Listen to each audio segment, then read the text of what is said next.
Friend, कैसे हैं आप लोग। उम्मीद करते हैं कि बहुत अच्छे होंगे। एक बार फिर से सभी का स्वागत है यूट्यूब चैनल डिजिटल शिक्षा बिहार पे। अगर आप हमारे चैनल पे नए हैं तो चैनल को सब्सक्राइब करें और वीडियो को लाइक करें। वीडियो को पूरा देखकर कमेंट बताएं कि वीडियो कैसी लगी। वीडियो को ज़्यादा से ज़्यादा शेयर करें। उम्मीद करते हैं कि आप लोगों की पढ़ाई अच्छी चल रही होगी, आप लोग अच्छे से पढ़ रहे होंगे। चलते हैं प्रश्न की ओर। प्रश्न संख्या 1 में दिया हुआ है कि आप देख सकते हैं कि दिया हुआ है कि वास्तविक तथा आभासी प्रतिबिंब में अंतर क्या है। वास्तविक तथा आभासी प्रतिबिंब में अंतर बताना है कि क्या है। वास्तविक प्रतिबिंब, आभासी प्रतिबिंब। वास्तविक प्रतिबिंब को पर्दे पर लिया जा सकता है और आभासी प्रतिबिंब में दिया है आभासी प्रतिबिंब को पर्दे पर नहीं लिया जा सकता है। वास्तविक प्रतिबिंब लिया जा सकता है तो आभासी प्रतिबिंब नहीं लिया जा सकता है। वास्तविक प्रतिबिंब सदैव उल्टे होते हैं। वास्तविक प्रतिबिंब सदैव उल्टे होते हैं, जो कि आभासी प्रतिबिंब सदैव ही सीधे होते हैं। वास्तविक प्रतिबिंब दर्पण के आगे बनते हैं, आभासी प्रतिबिंब दर्पण के पीछे बनते हैं। वास्तविक प्रतिबिंब दर्पण के आगे बनते हैं तो आभासी प्रतिबिंब पीछे। वास्तविक तथा आभासी प्रतिबिंब में आपको अंतर समझ में आ गया होगा। एक बार फिर से पढ़ लेते हैं। वास्तविक प्रतिबिंब तथा आभासी प्रतिबिंब में क्या अंतर है। वास्तविक प्रतिबिंब, आभासी प्रतिबिंब में क्या अंतर है। वास्तविक प्रतिबिंब को पर्दे पर लिया जा सकता है तो आभासी प्रतिबिंब को नहीं लिया जा सकता है पर्दे पर। वास्तविक प्रतिबिंब सदैव उल्टे होते हैं, आभासी प्रतिबिंब सदैव ही सीधे होते हैं। वास्तविक प्रतिबिंब दर्पण के आगे बनते हैं तो आभासी प्रतिबिंब दर्पण के पीछे। उम्मीद करते हैं कि आपको ये प्रश्न यहीं पर ऐसे प्रयोग की यहीं क्लास में याद हो जाए। चलते हैं प्रश्न संख्या 2 में दिया हुआ है कि अवतल दर्पण के दो उपयोगों को लिखें। अवतल दर्पण के दो उपयोग लिखें। अवतल दर्पण का क्या काम है, उसका आपको दो काम लिखने हैं। आंसर में दिया हुआ है कि अवतल दर्पण के निम्न उपयोग हैं। पहला दिया हुआ है, बड़े आकार के अवतल दर्पण का प्रयोग और ऊर्जा के लिए किया जाता है। बड़े आकार के अवतल दर्पण का प्रयोग और ऊर्जा के लिए किया जाता है। इनका प्रयोग वाहनों की हेडलाइट, लैंपों, सर्चलाइट, टॉर्च आदि बनाने में किया जाता है। सेविंग दर्पणों को बनाने में इनका प्रयोग किया जाता है।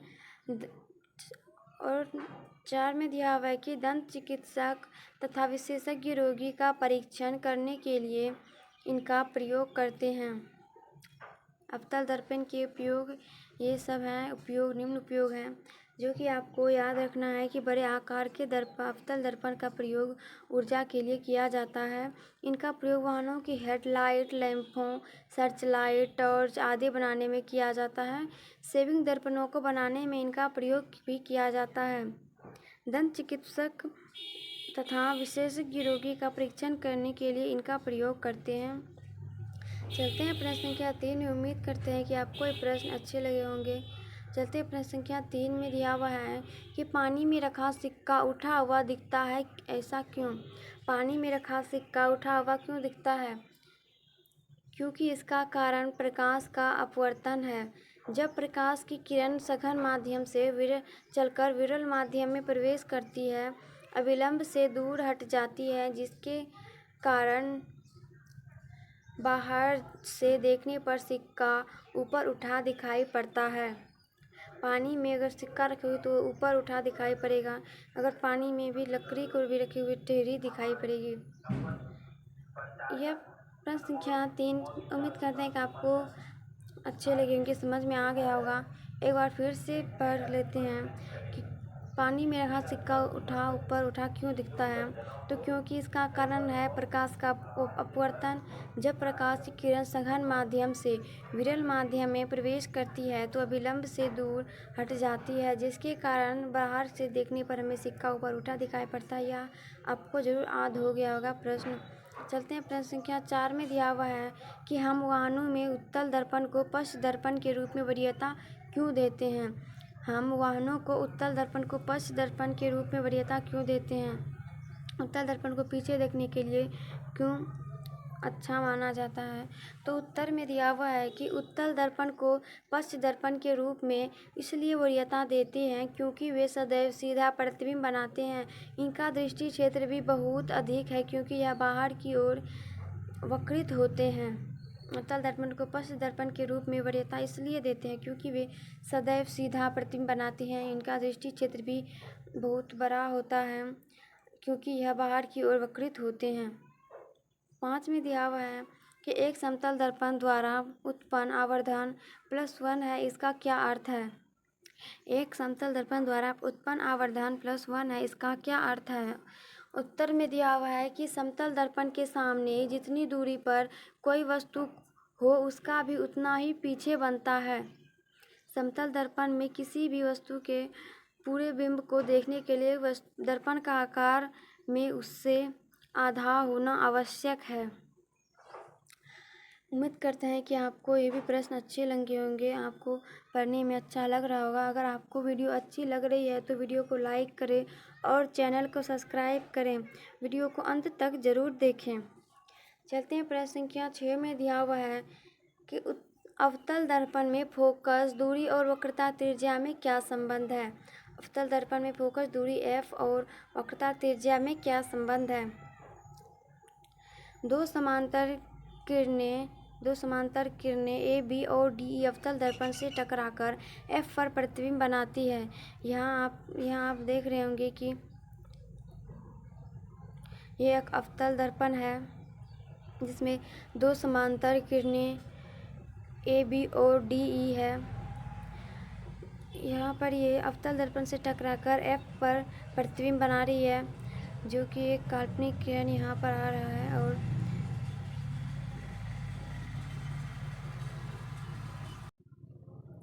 यह z की तरह है, तो एकांतर कोण हुआ।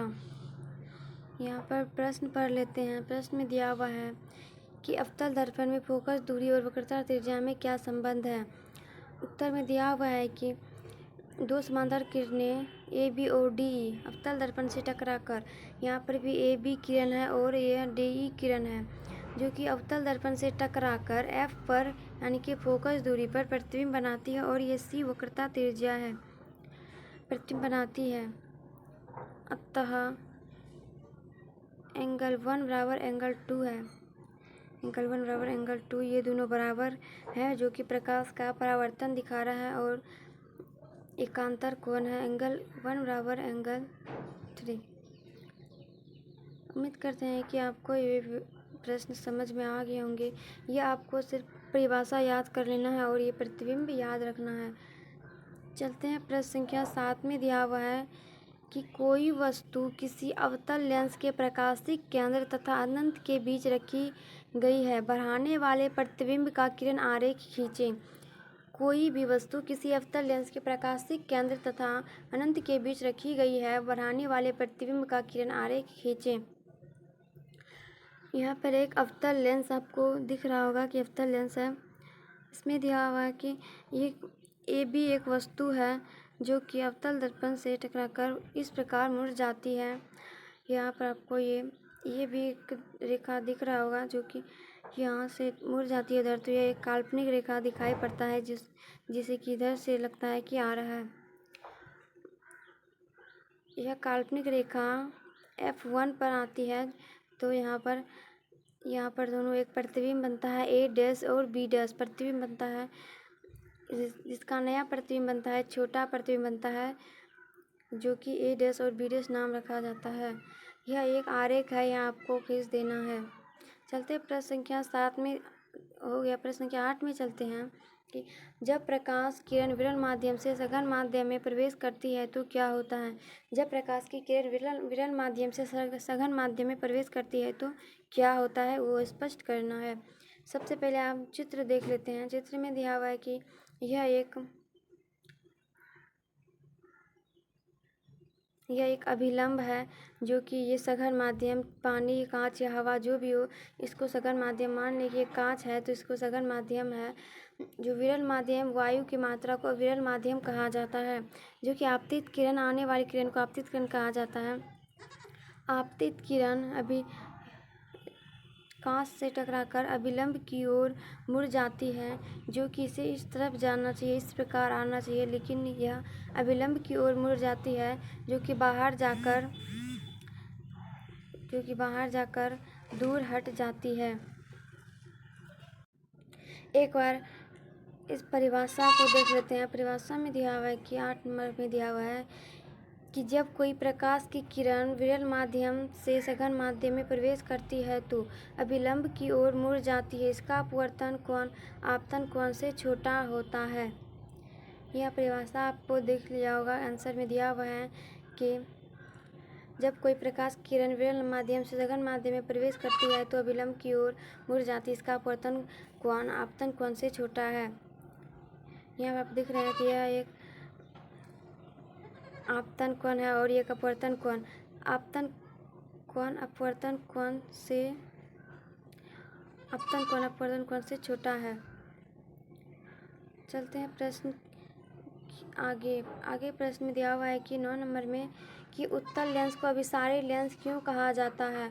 उत्तल लेंस को अभिसारी लेंस क्यों कहा जाता है।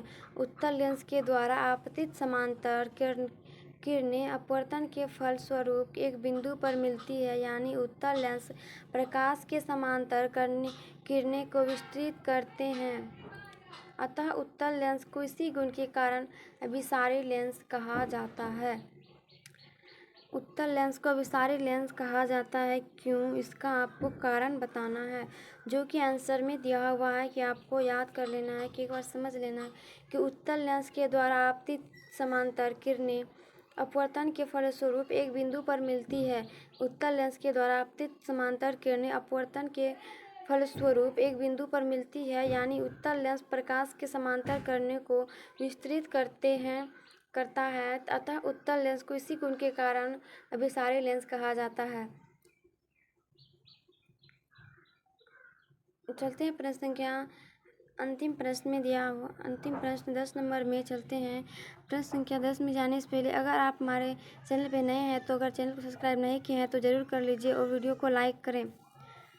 चलते हैं प्रश्न संख्या 10 में दिया हुआ है कि लेंस की क्षमता क्या है।